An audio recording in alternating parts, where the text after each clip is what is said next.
मंदिरं वृथा विलोक्य प्रार्थेयं कृष्णं भुवनेश्वरं वेदान्तोक्ताय पर्यङ्कात् शुश्रूषा परिषस्वते गोविन्दं कृतमासीय देवदेवेशमाश्रितः पूजायां नापि तत्कृत्यं प्रमोदोपगतो नृपः तिरुश्रसुरगुरुत्रीणां कृष्णचक्रे विवादनम् स्वयं च कृष्णया राजन् भगिन्या चाभिवन्दितः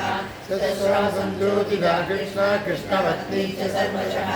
आनक्षरुक्मिणी सत्यां भद्रां जाम्बवतीं तदा काळीं देवीमित्रविन्द्यां च शैव्यां नाग्नजितीं सतीम् अन्यास्यास्तु वासश्रट्मण्डलादिभिः सुखं निवासयामास धर्मराजो जनार्दनम् ससैन्यसानुकामाख्य सभार्यं च नवं तर्पयित्वा काण्डवेन वह्निं फाल्गुनसंयुतः मोदयित्वा मयुग्येन राज्ञे दिव्या सभाकृता उवासकनिचिन्मासा राज्ञप्रेतिकीर्षया विरञ्जनमारुह्य फाल्गुनेन गणे कृतः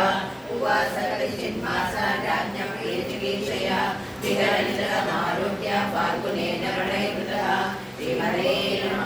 श्रीहरे नमः इति श्रीमद्भागवते महापुराणे पारमहंस्यां संहितायां दशमस्कन्धे उत्तरार्धे कृष्णस्येन्द्रप्रथमनाम नाम एकसप्तमोऽध्यायः।